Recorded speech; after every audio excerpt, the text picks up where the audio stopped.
पेड़ ने हमारी मदद का एहसान उतार दिया। अब हम लोग इन बर्फियों को बेचकर बहुत अमीर हो जाएंगे। एक जंगल में टूनी चिड़िया अपने बेटों मोंटी और बंटी के साथ रहती थी। वो चिड़िया बहुत ही ज़्यादा गरीब थी। उनका कोई भी व्यापार नहीं चल रहा था। वो लोग बहुत गरीब थे। तो एक बार मोंटी अपनी माँ से कहता है, माँ मैं जब भी स्कूल जाता हूँ तो स्कूल के सारे बच्चे हम लोगों के स्कूल ड्रेस पर कमेंट करते हैं, कहते हैं कैसे गरीब हो, तुम लोगों के पास अच्छी ड्रेस भी नहीं है। तो टूनी कहती है, बच्चों आप परेशान मत हो, इस बार मैं आपके पापा से कहूँगी वो आपको नए नए कपड़े ला दें। तो मोंटी कहता है, माँ आप हर बार ऐसा ही कहते हो, पापा भी मेरी स्कूल ड्रेस नई नहीं लाते हैं। तो माँ उनको समझाती है। बच्चे काफ़ी समझदार होते हैं और माँ की बात मान लेते हैं।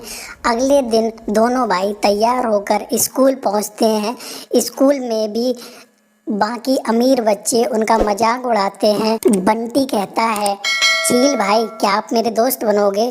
तो चील कहता है, दूर हट, तू तो गरीब ठहरा, हम लोग तुमसे दोस्ती नहीं करेंगे, तुम दोनों गरीब हो, तुम दोनों गरीब भाई। और ऐसा कहकर चील उनको बहुत बेइज्जत करता है। बेचारे दोनों भाई दुखी होकर अपने घर नहीं जाते हैं, जंगल की तरफ चले आते हैं। दोनों भाई दुखी होकर एक पेड़ के नीचे बैठ जाते हैं और बातें करते हैं। भाई यार हम लोग कितने गरीब हैं, भगवान ने हम लोगों को कितना दुख दिया है। तभी वो लोग देखते हैं कि जंगल में एक लकड़हारा लकड़ी काटने के लिए चला आ रहा था। उसी पेड़ को काटने लगता है जहाँ पर दोनों भाई बैठे होते हैं।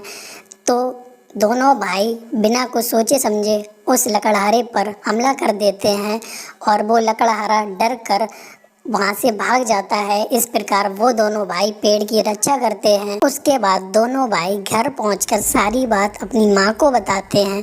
तो माँ कहती है, बच्चों आपने बहुत ही अच्छा काम किया, हमें हमेशा पेड़ों की रक्षा करनी चाहिए। उसके बाद उनकी माँ उनसे कहती है, बच्चों काफ़ी रात हो गई है, चलो अब सोने चलते हैं, आपको सुबह स्कूल भी जाना है। तो फिर तीनों मिलकर अपने घोंसले में सोने लगते हैं। उसी रात को बंटी के सपने में वही पेड़ आता है जिसकी उन दोनों भाइयों ने रक्षा की थी।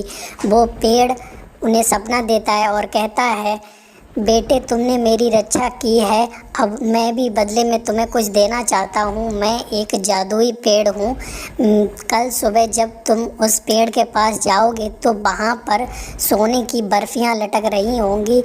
तो ऐसा सपना वो देखता है। उसके बाद अगले दिन तीनों मिलकर उसी पेड़ पर पहुंचते हैं तो सचमुच उसमें सोने की बर्फियां लटक रही होती हैं। तो बंटी कहता है, देखा माँ, मैंने सपना देखा था और ये बात तो सच हो गई। फिर उनकी माँ कहती है, पेड़ ने हमारी मदद का एहसान उतार दिया। अब हम लोग इन बर्फियों को बेचकर बहुत अमीर हो जाएंगे और हमारी सारी गरीबी दूर हो जाएगी। तो ये बात सुनकर मोंटी और बंटी बहुत खुश होते हैं। कहते हैं, मम्मा सचमुच हमें हमेशा दूसरों की मदद करना चाहिए, तभी तो उसका हमें ये इनाम मिला है। उसके बाद उनके दिन बदल जाते हैं और एक आलीशान घर में ऐशो आराम से रहने लगते हैं। अब उन्हें कोई भी तकलीफ नहीं होती है।